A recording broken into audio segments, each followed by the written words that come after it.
So we're here to talk about our birth. We've got two daughters, 7 and 5, and we originally went looking for an alternative method of birthing because we really didn't think, what everyone says is normal wasn't what we wanted. We've watched animals give birth and it was really easy and calm and, why can't we have that? So we went looking and we found hypnobirthing. We took a course for my 7-year-old daughter and that worked really well because we had a 14-hour posterior labour and, aside from feeling a bit uncomfortable, it was really easy, it was really calm.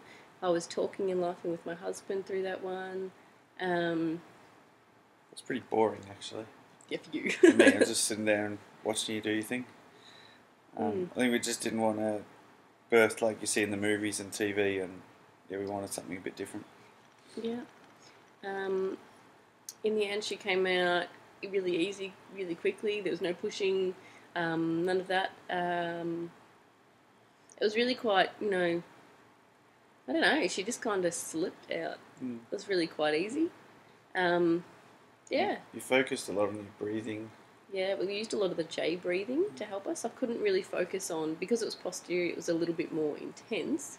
We couldn't really use any of the meditation, so we just focused a lot on our breathing and using that a flower analogy of, thinking about you opening up like a flower. So that really helped with that one. Our second child, that was a bit harder because I had some complications with my back and hips, so I was couch ridden. But I was really lucky with Corinne. She was really open with being able to do things online. So we did a refresher course with her. And that actually worked really well. I managed to calm us, and I think we did a pretty good effort, seeing because I couldn't actually get up and move around or do anything with her birth. And that was 24 hours, that one. But that one, once again, same thing, focused on the breathing, lots of the breathing, tried to do the meditation, but couldn't get into the rhythm of it. So we spent a lot of time just breathing through it using the hypnobirthing techniques, and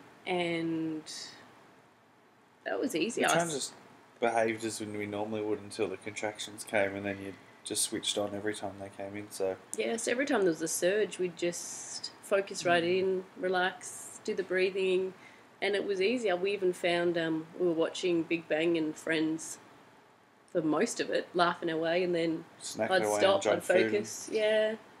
Mum came in to check on us and was surprised that I was sitting there eating dinner, telling her that, the baby's coming. That's all. No, but she didn't believe us because it seemed easy. You went into hospital early in the day and you were only a couple of centimetres dilated, and then... we didn't actually ask. Yeah. We didn't want to know. We were very against being interfered, touched or anything. So for us, it was limited checking of the baby. They weren't allowed to tell me how dilated I was. We didn't want to know. I wanted it just to go along its journey the way it was meant to be, without interference, without knowing how long it could be, or And we went back in at about midnight with Zara, didn't we? And because I just said, I think I'm feeling a little bit uncomfortable. Let's go in.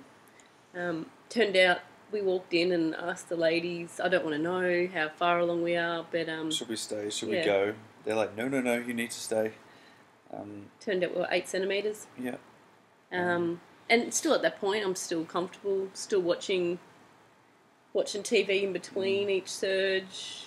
And at that point, it got a little bit uncomfortable, but that was more the back issue that I had. So I was using a hairbrush just to rub where it was sore, and that was actually like relaxing that muscle. So with hers too, there's no pain. You had a trainee midwife there and another midwife, and they ended up just sitting down with you because they couldn't read where you're actually at. Yeah, kept asking me, you're having a contraction, what's going on? And be like, yeah, I've just had one, or yeah, I'm having one, and couldn't believe it because it just looked too easy, too calm. And this was even to the point where when I was at 10 centimetres, there was still, how are you going? When are you having one? Is everything okay? It seems pretty easy. The trainee, I can remember her being shocked afterwards about how easy it went. And she was very thankful that we allowed her to sit in, and we weren't too stressed about that, but we found after both births the babies came out and were calm, relaxed. We also did some delayed cord clamping. Yeah. So, you know, that was our own personal belief that we wanted to do that one, but we found the hypnobirthing for both of us enabled us, even though they're totally different labours, you know, a 14-hour posterior and a 24-hour one where I couldn't get up and move, but because of it, we were able to be calm and relaxed the whole time. So, you know, I don't know how, you know, we could have done it. I've heard of other posteriors that were meant to be hard, and no, it really wasn't. Using what we'd learnt really kept it, you know, calm, smooth. Yeah. Gave us some tools to fall back on because both labours were very different. But I think, and we had a very clear in our minds birth plan and had that printed up, so we gave that to the midwives beforehand, and they were quite respectful in. We're very lucky to have two lots of midwives that were really open to just letting us do it without interference. And so our first child we had over at Shepparton, and we knew we're going to have one of two midwives, and we had a few meetings beforehand with them, and so they knew what we wanted to try and do. And then second time around we had it in Kyabram, which is, I think Zara was one of the last babies to be born there, and at that stage they would only take people with low risk.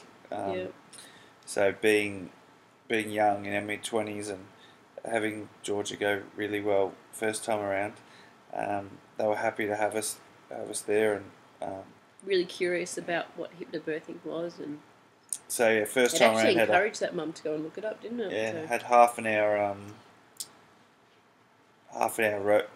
trip in the car first time around, and then luckily because the first time went so well, we were able to have it at home, and that was about a 5-minute slow car trip, and yeah, everything seemed to work pretty well.